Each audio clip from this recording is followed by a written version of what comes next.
Hi, welcome to the Home Church. This is your home, your family, your church. We are a family of ordinary people empowered by the Holy Spirit to make a difference whenever and wherever we are. We're glad that you're here with us today. If it's your first time today, we're so much interested in knowing you better. We have online meetups that you can take advantage of. Please do not forget to follow and like us on our social media platforms for announcements, updates, and even for your personal needs. Thank you, family. Welcome home. Good morning po ulit sa bawat isa, and I'm grateful and honored na mag-speak ulit and mag-share ng Word of God for today. But before we start, let's just pray muna. Dear Heavenly Father God, we thank you for today. Salamat, Lord, for your grace, your mercy, your love, Panginoon, sa bawat isa. And Lord, thank you for your presence right now in this place. Fill our hearts with your love, with your truth, God, and that we may have a single-minded heart for you, Lord. I pray that your word would be able to translate sa mga puso namin, Panginoon, and let your word, Lord, be magnified sa aming mga puso and sa aming mga buhay. Let your will be done in Jesus' mighty name. Amen. Okay. So, gaya ng ating laging ginagawa every Sunday, I'm inviting everyone to please stand and let's read Matthew 5 verses 1 to 16. I will read in NIV version. So verse 1, Now then Jesus saw the crowds. He went up on the mountainside and sat down. His disciples came to him, and he began to teach them. He said, Blessed are the poor in spirit, for theirs is the kingdom of heaven. Blessed are those who mourn, for they will be comforted. Blessed are the meek, for they will inherit the earth. Blessed are those who hunger and thirst for righteousness, for they will be filled. Blessed are the merciful, for they will be shown mercy. Blessed are the pure in heart, for they will see God. Blessed are the peacemakers, for they will be called children of God. Blessed are those who are persecuted because of righteousness, for theirs is the kingdom of heaven. Blessed are you when people insult you, persecute you, and falsely say all kinds of evil against you because of me. Rejoice and be glad because great is your reward in heaven. For in the same way they persecuted the prophets who were before you. You are the salt of the earth, but if the salt loses its saltiness, how can it be made salty again? It is no longer good for anything except to be thrown out and trampled underfoot. You are the light of the world. A town built on a hill cannot be hidden. Neither do people light a lamp and put it under a bowl. Instead, they put it on its stand, and it gives light to everyone in the house. In the same way, let your light shine before others, that they may see your good deeds and glorify your Father in heaven. Thank you, Jesus, for your word. You will now be seated. Okay, so it's already more than a month, no? Siguro nag-start tayo last month. February, nag-start tayo last month ng series natin ng The Sermon on the Mount. And we're already on the 6th. Yan. Tama, binilihan ko siya. 6th installation ng ating series. And every Sunday, I hope and I believe that we learn different new perspective about and mindset, no, when it comes to being a kingdom people. And also, more importantly, we learn things about yung heart ni Lord for us as children of God, His kingdom people. So last week, we've talked about yung us being blessed if we are merciful. If we are merciful, because we will be shown mercy. And now this week, or this Sunday, we will be talking about yung verse 8, which is, Blessed are the pure in heart. Poor. Doon pa rin sa poor. Verse 8, again. Blessed are the pure in heart, for they will see God. Amen. Ayan. And I don't know if for most of us, narinig na to. Siguro, for those na class 301, narinig na tong sinabi ni Pastor, even some of the leadership in this church, no, na heart first, skills later. Yan, lagi yan sinasabi sa atin ni Paz, no? And not because we don't give importance dun sa, or value dun sa mga skills natin, but because it's very important that our service for the Lord is the translation or expression of what God has put into our hearts. Yung passions natin, yung desires, yung dreams natin. But of course, no, part yun na kapag nag-grow yung heart natin pag nag-grow yung heart natin, syempre dapat ang isa sa mga fruit nun, yung nag-i-improve tayo. Parang nagkakaroon tayo ng desire para mag-improve tayo in our skills. Di ba, Pas?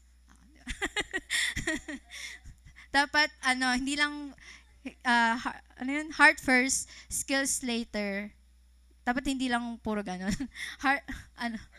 Heart pa din. Later pa. Ayan. So, and of course, ito lagi yung, actually ito din yung lagi nating narinig eh. Kami, may kasama ko ditong mga doctors. Yan, nung med school, no, the journey of being a doctor. Sorry. Hindi, ito kasi madalas namin naririnig nung med school pala. Actually, bago mag-start, na parang nasabi nila na, mahirap talaga ang med, sabi nila. Pero pag nasa puso mo talaga ang, di ba, sabi, kahit mahirap, ganyan-ganyan pa.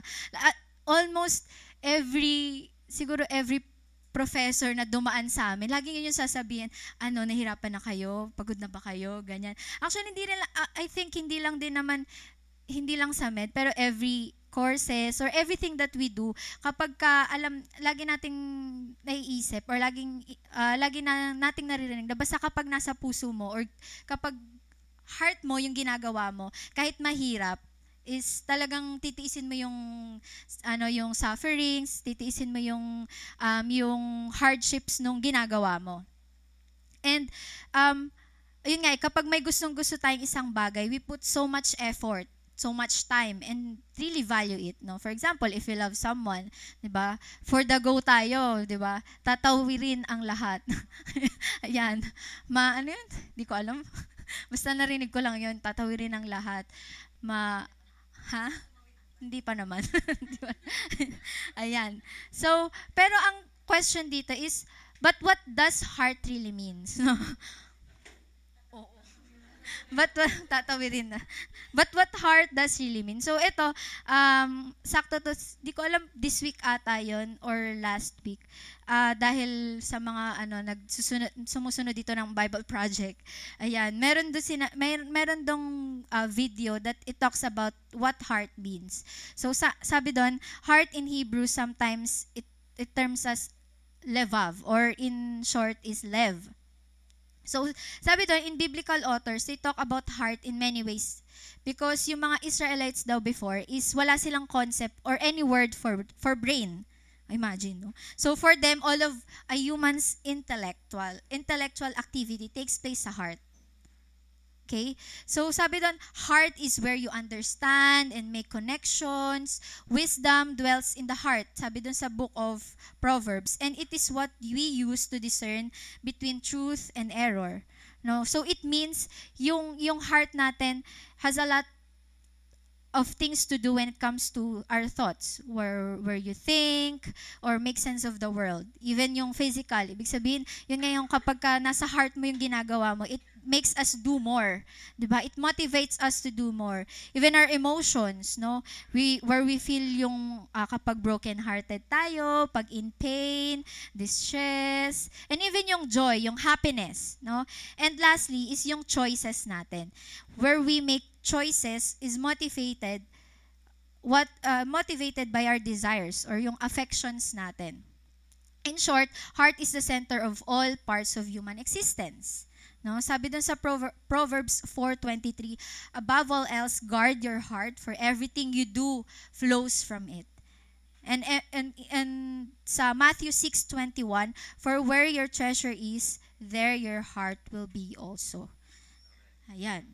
No? And baka lang kasi may mag-joke sa akin dito na mga med student or mga nagre-review, no, na yung center of our emotions and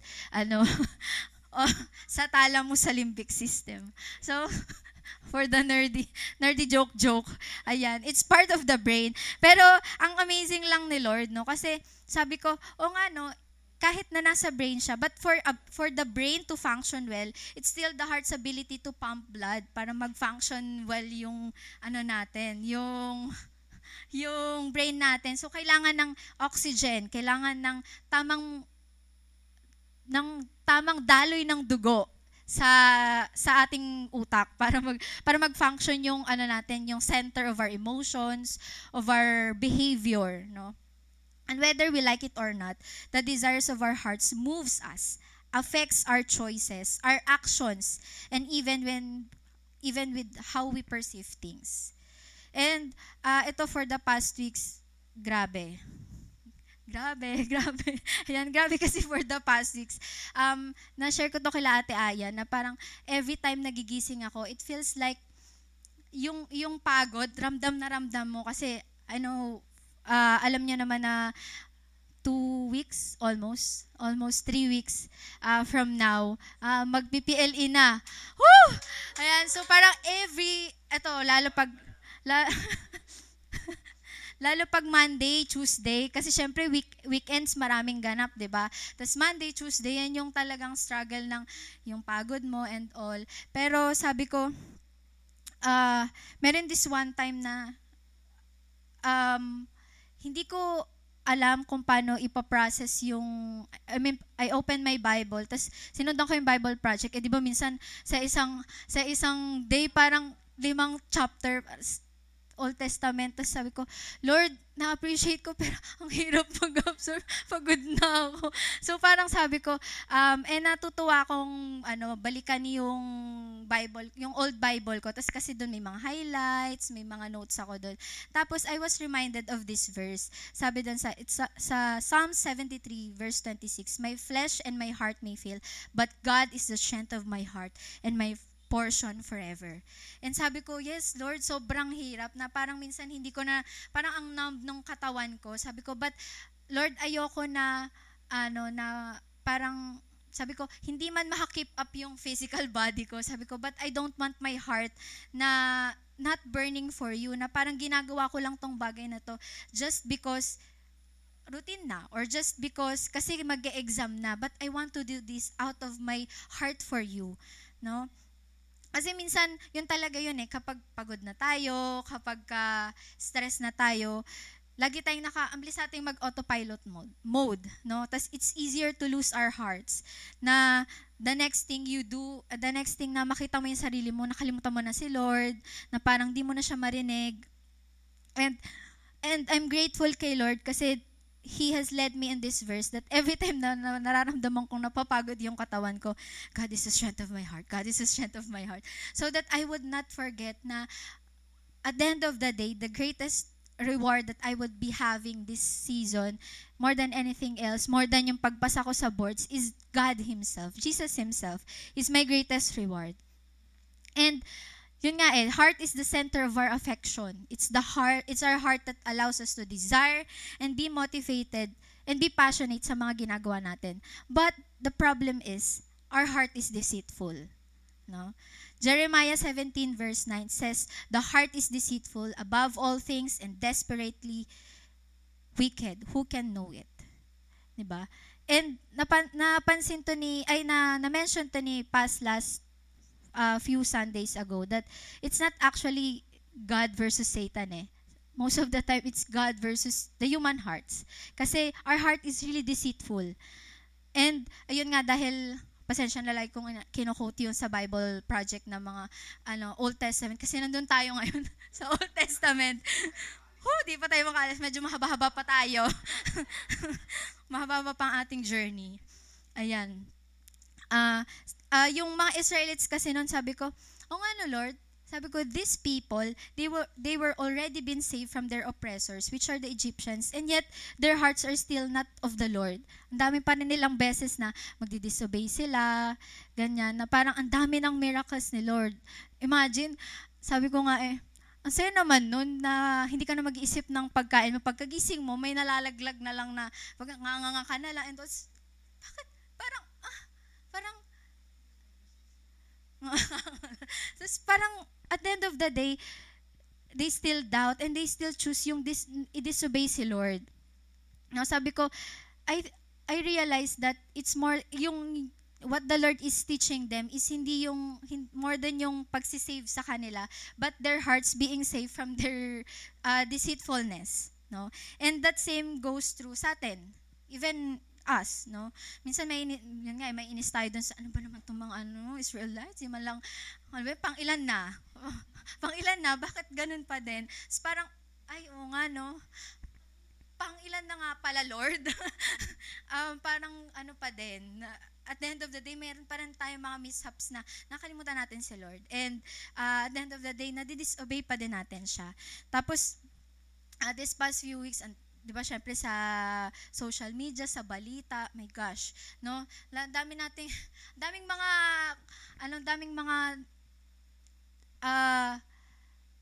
things na nasa paligid natin that really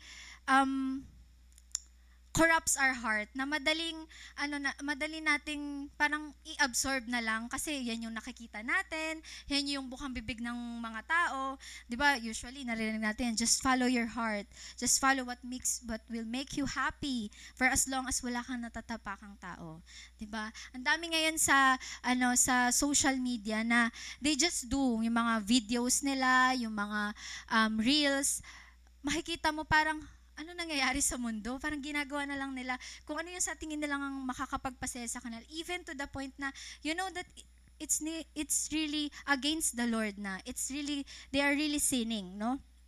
And kahapon, nag-usap kami ni Ate Tel about, sabi niya, this one motivational speaker, sabi niya, ito ganito, sabi niya, mukha namang okay yung sinasabi niya.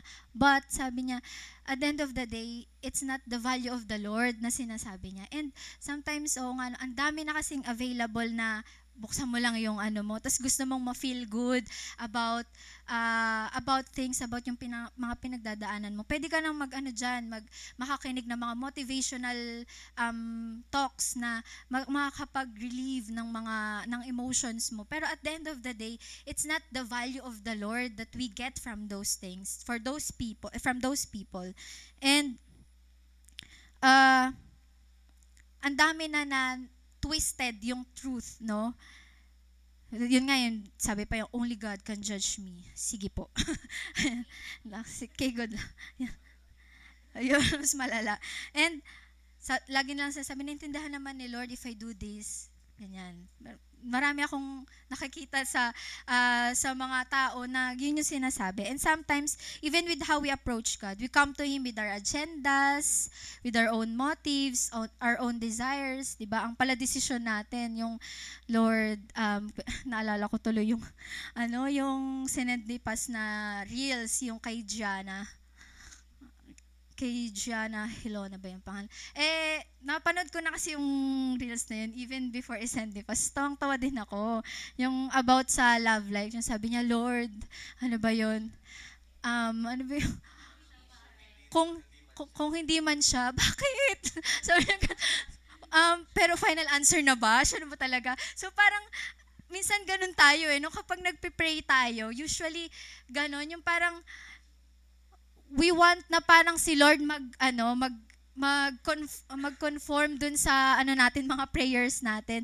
Na every time we worship, mag-worship ako kay Lord kasi parang minsan sinasabi natin mag-worship tayo, magpe-pray tayo, pero deep inside our hearts, marami tayong agendas. Marami tayong mga motives. Kaya nga sabi ko, nowadays, sabi ko, Lord, thank you for the gift of music, yung gift ng mga instruments that we get to express yung worship natin kay Lord. But sometimes, even yung worship natin adulterated na. Yung parang, bakit parang yung words, yung mga lyrics, more than, yung puro na lang siya expressions natin without even glorifying na kay Lord. Hindi, na parang sabi ko, Lord, thank you for this expression, but I pray na here in our church, we get to worship what He deserves. Yung, kumbaga, yung standard pa rin ni Lord yung magawa natin when it comes to worship. Hindi yung standard natin. Ang dami nating, kasi ito yung culture namin, ito yung tradition namin. But at the end of the day, what we get, what we do is we worship Him with the standard ni Lord. No? And kaya it's very important na we keep our hearts pure. No? Whether we like it or not, if we don't guard our hearts and keep it pure, then it would be difficult for even impossible for us to see God clearly sa mga buhay natin. No? If we don't keep our hearts pure, it would be easily for us to forget kung sino si Lord. Baka mamaya, ginagawa na lang natin yung isang bagay, and yet, wala na pala si Lord dun sa center ng mga ginagawa natin. And madali natin makakalimutan what He has done in our lives, na konting problem lang, konting struggles lang, konting pressure lang, kapag na-experience natin, nakaharap natin yun, parang all of a sudden, makakalimutan natin what the Lord has done in our lives. That's why, sabi dun sa verse 8, blessed are those who are pure in hearts, for they will see God. Only when our hearts are pure, that enables us to see God in all aspects ng mga buhay natin. And ano nga ba yung pure? No? Kasi napapagaya ako kay Ate Aido sa paghahanap ng mga Greek word, Hebrew word. Naaliw din tuloy ako. Yung pala yung meaning nun. O, di ba? So, yung dun sa, sinearch ko din syempre yung Greek ng pure. In Greek word, it says katharos, no? And yes, katharos. Pure. Ayan. So, it says, ang katharos daw ay means clean, guiltless, upright, sincere. And yung two associated daw na phrase about pure is purified by fire or by pruning, or like a vine cleansed by pruning and so fitted to bear fruit. So, in short, no, I want us to have this definition of being pure in heart. Being pure in heart is having an undivided heart for the Lord. Sabi nga ni Ate Tal kanina, no, unmixed, pure, di ba? Unreserved, uncorrupted. Walang hidden agendas, walang personal agendas, not broken into parts, but it's a wholehearted, complete, all-out heart towards God. And for us to have a model ng being pure in heart or having an undivided heart for God, one of the Bible characters that we know is si David. No, he was called a man after God's own heart. Not because of his good qualities na meron siya. Actually, 'di ba nga, if you know the story, hindi nga siya kasama dun sa sa choices ni Samuel na magiging next king. Ito ba? Sabi ni Lord, hindi. Ito. Hanggang sa, meron pa ba kayong isang bakit ito, wala daw dito, pero sabi ni Lord, nandito. Yung pala nandun sa fields pala. So, hindi talaga siya, kumbaga hindi siya swak dun sa qualities na hinahanap ni Samuel, hindi ni Lord. Hindi siya kasama dun sa option as becoming the next king. But, sabi nga, di ba, ito yung very familiar na verse niyan, the man looks on the outside appearance, but the Lord looks at the heart. He was called as such because of his devotion, of his undivided heart, pure heart, unreserved heart for God. That even, kahit nung nagkasala siya, what he asked for God is a pure heart. And what he asked is for God not to cast him from his presence. Ganun siya ka-devoted sa love ni Lord, sa heart ni Lord, more than dun sa, kasi di ba minsan kapag we commit sin or we commit mistakes, gusto lang natin patawarin tayo with our mistakes. But David himself, sabi niya dun, di ba, saan na ba yun? Ayan. Sa Psalms 51 verses 10 to 12, create in me a pure heart, O God, and renew a steadfast spirit within me. Do not cast me from your presence or take your Holy Spirit from me. So that's his heart. Gusto niya ng pure heart for the Lord. and for Him not to be cast from His presence. And for us to see Him clearly in our lives, then we must have an undivided heart for Him, not half, not 1/4, not every Sunday, not every Wednesday, not even our devotion time only, but in every way, in everything, and in all that's within us. We have to have a heart that's so sold out to Him, a heart that's completely for Him. Psalms 86:11, teach me your way, Lord, that I may rely on your faithfulness. Give me an undivided heart that I may fear your name. But ang question dito, ano ba yung madalas na nag-i-impede or nag-hinder sa atin to have an undivided heart, no? And that's number 1, disobedience. Kanina sabi ko, di ba, yung mga Israelites, ilang beses na, parang ang dami-dami nang binibigay pinapakita ni Lord, nire-reveal ni Lord of who He is. And yet, at the end of the day, they still choose disobedience. Na parang, ayun nga, ang hirap minsan aralin yung Old Testament kasi parang, Lord, di ako masyado makarelate ko ano nangyayari. Parang ang hirap. Pero, all throughout, siguro mga kasi medyo na-delay ako, so nasa Joshua na ako. And along the way, sabi ko, Lord, I get to appreciate din pala talaga. When I look back, sabi ko, I get to appreciate yung ikaw, how you reveal yourself to those Israelites. Kasi sometimes nakakalimutan natin na, nga pala, holy si Lord. And yung kasi minsan, di ba meron din sabi na, lagi sinasabi, ilang beses sinabi ni Lord na if you obey this, you will receive this blessing, blessing and blessing and blessing. Kaso yung disobedience, ang daming punishment. As in, nakakagulat. Sabi ko, Lord, shucks, I'm so shook na ganon yung punishment mo sa disobedience. Pero parang sabi ko, pero wait lang, bakit ba kasi mababother ako masyado dun sa disobedience part. Totoo naman, kung iisipin, ako in my stand, kung ako lang, totoo naman, I deserve punishment. Pero meron dun yung part na obedience. No, 'di ba? If your heart is to obey God, then you'll be more excited dun sa, sabi ko, Lord, kung heart ko nga naman talaga kasing mag-obey sa'yo, di mas ma-excite ako dun sa if I obey, this will be the blessing and blessing and blessing. So parang, sabi ko, sometimes, we forgot masyado na nga pala, holy si Lord. And we deserve nothing. We don't deserve anything. That yun nga, yung mga clothes natin, yung kinakain natin, nothing. Wala tayong deserve sa lahat nun. But God, just, masyado lang tayong love ni Lord that He blesses us. Kanina sabi ni Paz, diba, parang we give not because God blesses us, but unang-una sa lahat, na-bless na kasi tayo before we even give, no?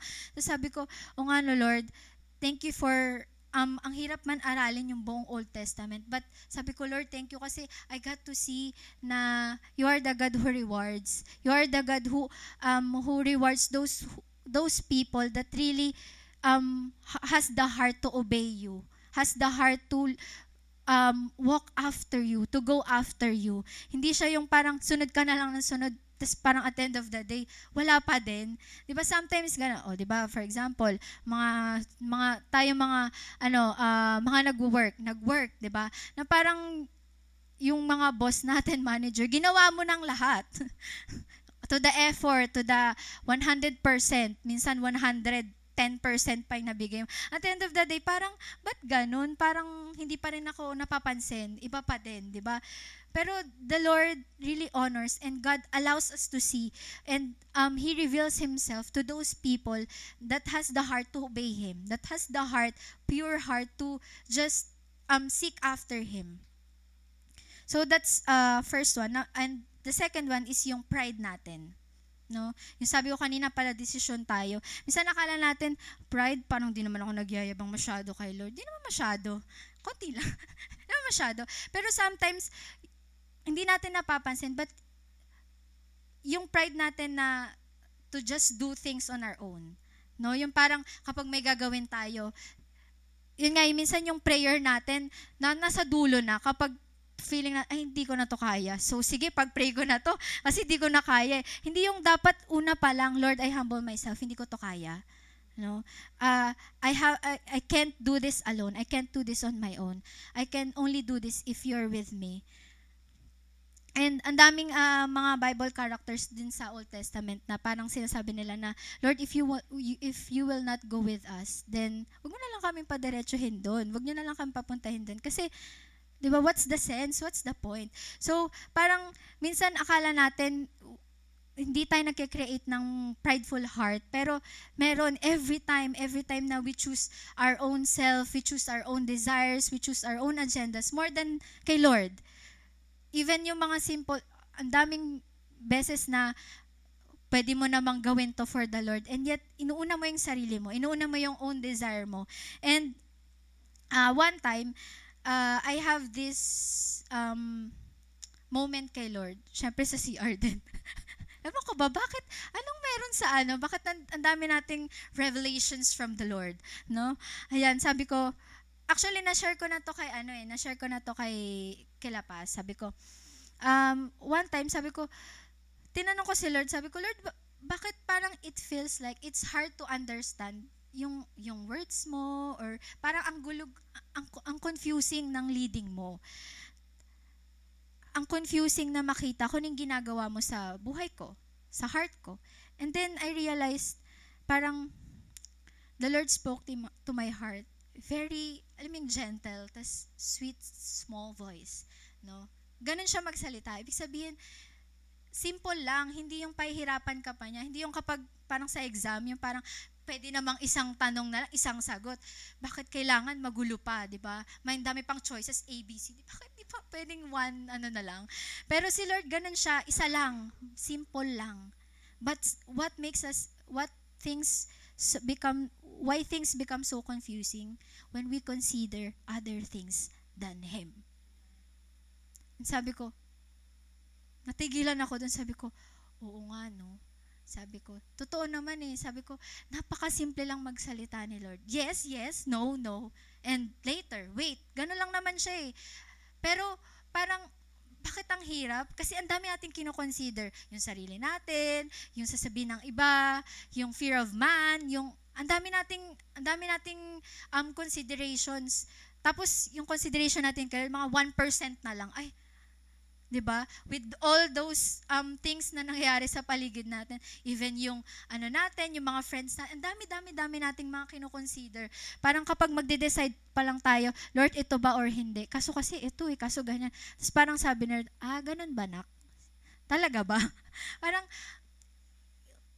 when we ask God for something, when we ask for His word, when we ask for His heart, it's just so simple. It's just so humble. Small, sweet voice. Still voice. And that's it. Sometimes sobrang gulo lang ng puso natin. Masyadong crowded yung heart natin that there's no room for Him anymore.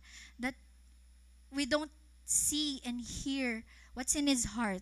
Hindi na natin siya makita kasi ang dami na nating mga kinoconsider. Punong-puno na yung room ng heart natin. Na parang, alam mo yung kunyari sa LRT, siguro makasakay na kayo sa LRT. Alam mo yung parang, andyan lang naman si Lord, pero parang, hindi mo makita kasi sobrang crowded na. Sobrang, lalo pa kung maliit ka na, joke lang. I can feel it. Ayan, di ba parang sobrang crowded na and you don't see God anymore. Kasi masyado nang crowded yung heart mo. So, lagi nating, kumbaga, we always want to do what we think, what is best for us. O, di ba? Wow, ang galing. Yung feeling nating best natin. Sige, yung gagawin ko, Lord. Tapos, at the end of the day, syempre, kanino din ba tayo lalapit? Kay Lord din naman talaga. Pero, what makes it difference? When we come to Him muna, before anything else, that whatever happens, alam mo sa sarili mo na, sagot tayo ni Lord. And alam mo that all throughout that journey, nakita mo si Lord. 'Di ba? Kasi minsan baliktad tayo. We take control of our lives. If we feel like God is not moving, sige Lord, parang di kita maramdaman, sige ako muna to Tapos kapag medyo, pag medyo sige ikaw na. Parang ganun tayo minsan, we're not aware. Pero sometimes, yun yung nagagawa natin kapag masyado tayong agit na makita yung resulta ng mga pinagpipray natin, yung mga gusto natin. Parang gusto na, sige, for the control tayo, di ba? Pero, well, in fact, it's the other way around dapat, di ba? That we should obey Him first, that we should offer our hearts first to Him, then allow Him to control our lives. Then, that's when we get to see Him. That's when we get to see the path. Diba? Na makita natin, ayun lang pala yung napakasimple lang pala, dediretso lang pala ako. Ang dami ko pang, kung ano-anong dinaanan, ang dami-dami ko pang ginawa. Ayun lang pala, napagod ka pa. Kumbaga parang, pwede namang isang straight path na lang, kaso dahil masyado kang maraming kinoconsider, masyadong mixed yung heart mo of the things of this world, of the things that you have, of the things that you want. Hindi mo na nakita si Lord. So, kung saan-saan ka na rin pumunta, straight path lang yung leading ni Lord, no? And I realized that one of the best situations for us to really assess how pure our hearts are, or how undivided, how unmixed our hearts are for the Lord, is when we are under fire. Sabi dun, di ba, sa isang, kumbaga, isa sa mga associated na meaning ng pure is refined by fire. So, kasi totoo yun, no? When we are under fire, when we are under trials, when we're under pressure, when we're rejected, kapag may mga kinakaharap tayong hindi natin na-expect sa buhay natin, we are faced with the reality of what's really important or what's really in our hearts. Kapag gipit tayo or kapag we're in a very, very, very tight situation wherein we have to decide either we choose God, even how uncomfortable it is, or we choose our own comfort, our own desire, our plans. No? That all of a sudden, na-expose yung heart natin and we get to see how crowded our hearts are with all the things of this world. Parang na-realize natin, nga, ang dami-dami kong bagay na nasa puso ko right now. Tapos, nasan si Lord? Yun pala yun, kaya hindi natin siya makita sa buhay natin because we have so much things. Napaka-mix ng hearts natin. Diba? Mekos-mekos yung puso natin kasi dami naman natin iniisip, dami naman natin nilalagay sa puso natin. But on the other side of the coin, no, during these times also, times of trials, when we acknowledge yung mga impurities ng hearts natin, when we get to see, ito pala, ganito pala ka-impure yung hearts ko, then, and when we allow God to refine our hearts, then we could see Him as He create in us an undivided, unmixed, pure heart for Him. The Lord is not just cleansing, di lang nililinis tayo, every impurities sa puso natin, but also, as we are being cleansed by Him and we are being transformed, then we get to see Him. Yun naman talaga yun eh. Yun naman yung purpose ng yung mga trials, ng mga pagsubok sa buhay. More than, kasi di ba lagi natin sinasabi na, okay, best naman tayo, soldier ni Lord for today's video. Diba? Kaya ang dami nating mga trials and difficulties. Para, at then, after nito, parang, I can come out na best version of myself. The world tells that for us to have the best version of ourselves. But more than anything else, God refines our hearts so that we would have an undivided heart for Him. So that we could see Him. Having an undivided heart for the Lord leads us to be aware sa mga bagay that hinders us to see God in our lives. And kanina na-share ko na, sabi ko, Lord, thank you for this season na I get to experience yung review season kasi more than anything else, I know that you're refining my heart, that my goal is not to pass the exam. Sabi ko, syempre, Lord, gusto ko pumasa, no? Pero sabi ko, Lord, that's not the best goal.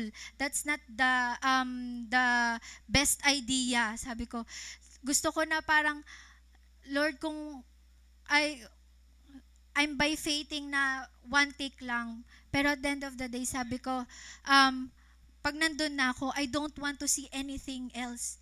Not my, more than yung name ko doon.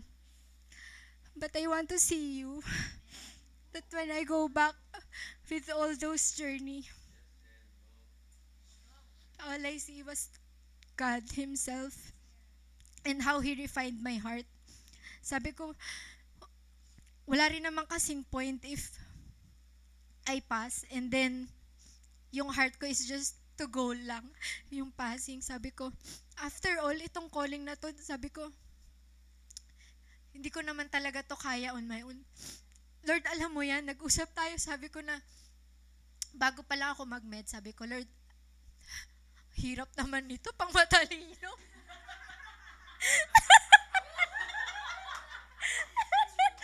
Pang matalino, sabi ko, parang imposible sa akin. Sabi ko, pero Lord, it's you who has given me the heart for, ikaw yung nagbigay sa akin ng pusong to na mag-glorify ka and ma-share yung gospel mo through healing. So sabi ko, Lord, help me to overcome on the other side of this journey with a heart that always and always comes after you. Not me, hindi yung desire ko, but just for you. Ginagawa ko to just because my heart longs for na ma-share yung gospel, na ma-share ka, yung love mo, yung grace mo through healing. And sabi ko, Lord, thank you for this refining moments that I don't have, na lagi akong remind that I don't have to depend on myself but on you and you only. Sabi ko, grabe, ang hirap pala ng journey of having an undivided heart. Kasi you have to let go of your personal agenda, of your agenda. Even yung prayers mo na Lord, gusto kong bumasa, pero kailangan more than dun eh. Sabi ko, sige Lord, whatever happens, sabi ko, I really want to give my 100% heart for you. Not for these boards, but for you.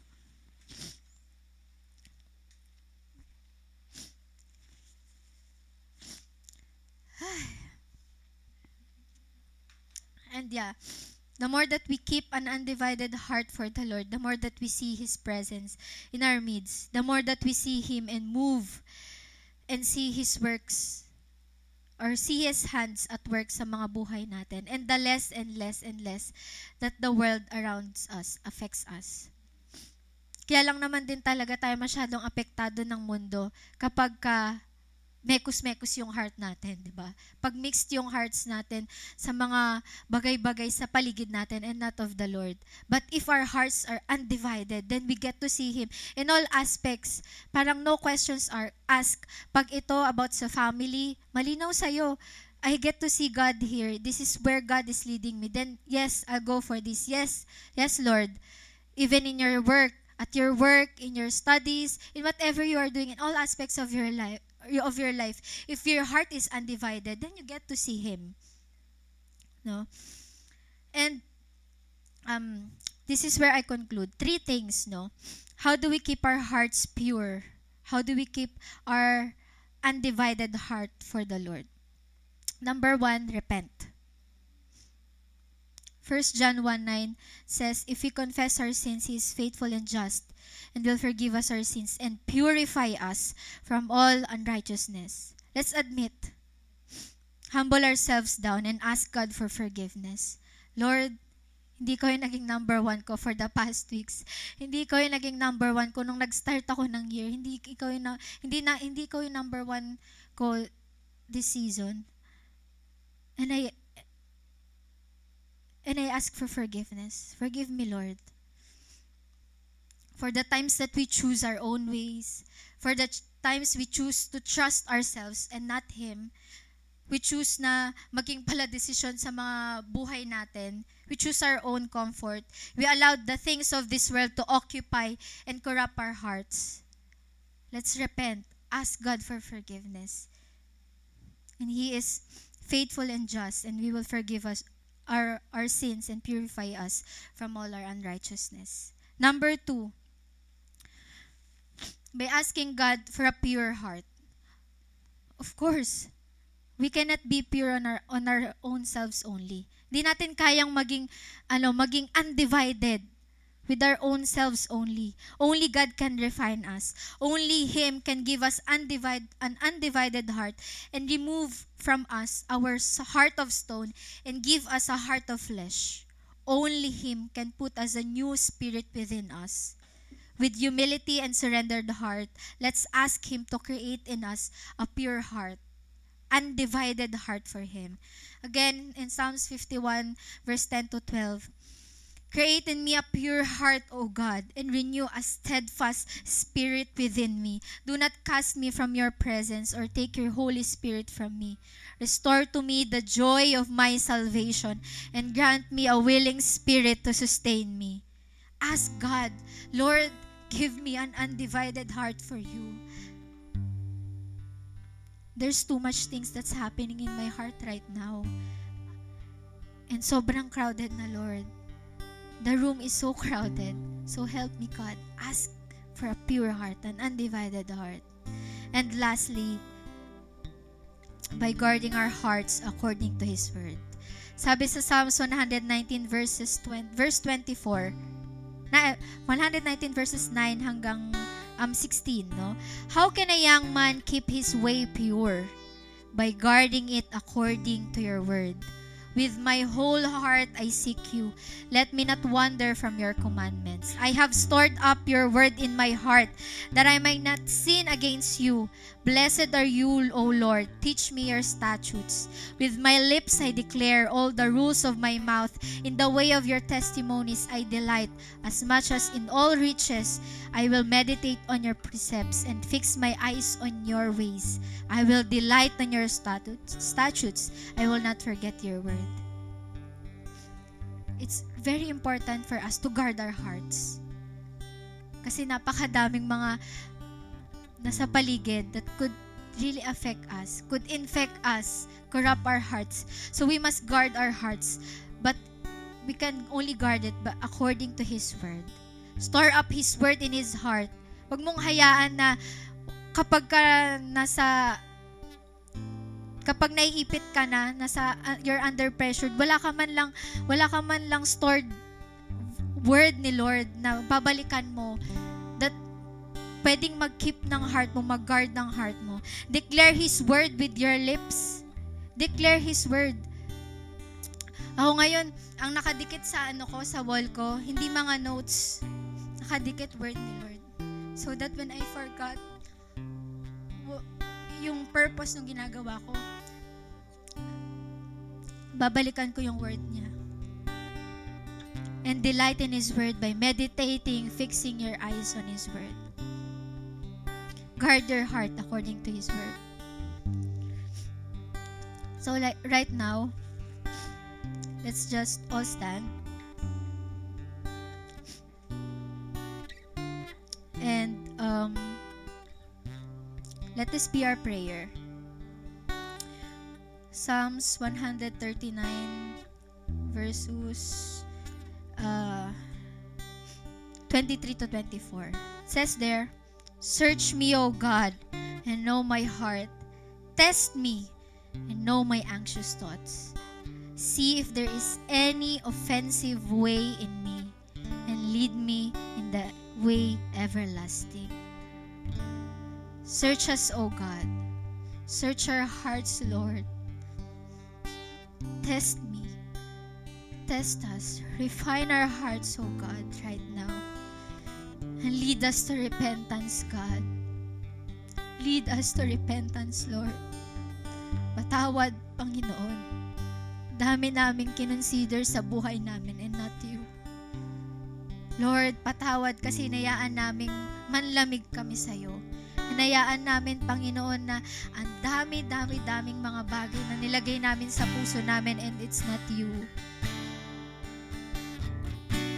Reveal to us, Panginoon,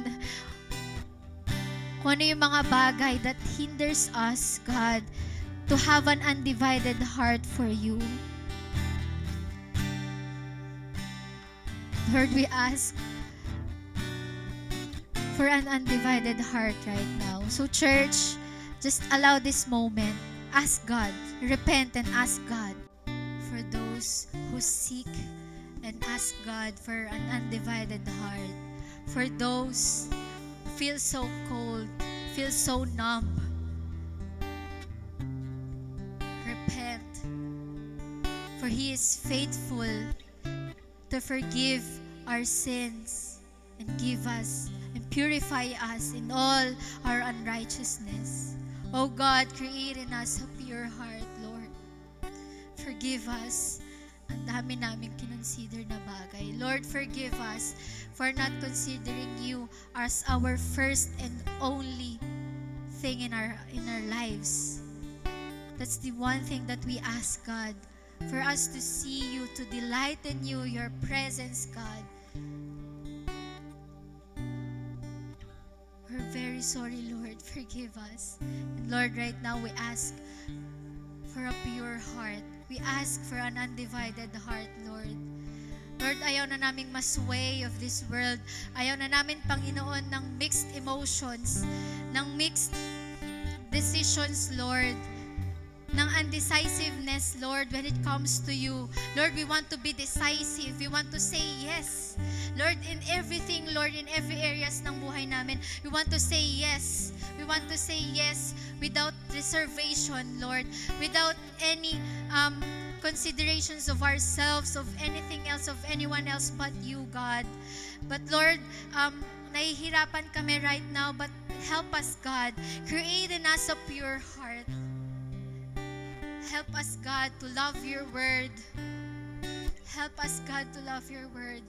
Help us, God, Lord, to guard our hearts with Your word.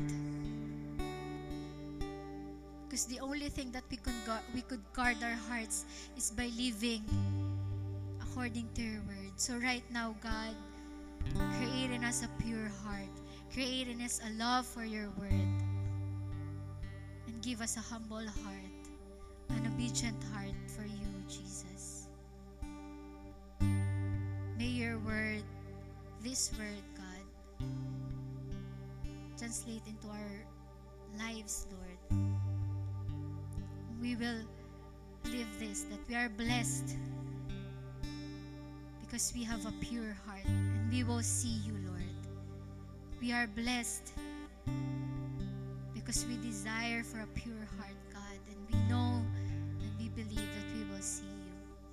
Thank You, Jesus, for Your word. Thank You, Jesus, for reminding us of Your word, of Your truth, that for us to see You, we need an undivided heart. We love You, God. We praise You. In Jesus' name, amen. Thank you, Jill, for the word. Let's all pray. Father, we thank You, Lord God, for today's service. We thank You that You're here with us. You have always been a contender, Lord God, sa aming mga puso. But Lord, that today we surrender, and more than a contender, we make You a champion in our hearts, Lord. We give everything that we have for You, Lord. Our aspirations, our dreams, our feelings, whatever it is, Lord God, that our heart holds dear, Lord God, we give it to You. It's not ours anymore, it's Yours now. And that's such a powerful moment for us, Lord God, for us to be able to release all that burdens us, all that stresses us, all that gives us anxiety, Lord God. And we release it to You, Lord. No matter how ugly, how difficult, or how dirty our hearts are, Lord. We want to give it to You so that You can reign over it, champion our hearts, Lord. And today, Father, let it be a milestone for all of us from the home church. Thank You, Lord. May the Lord keep You and guide you in your coming in and your going out. In everything that you do, may the Lord bless the works of your hands and the speech of your mouth. As the Lord allows you to continue to be pure in heart, as salt of the earth and a light to the world. May the love of the Father, the grace of His Son, Jesus, and the fellowship of the Spirit be with you today and forever. In Jesus' name we pray. Amen. God bless you, church. See you next week.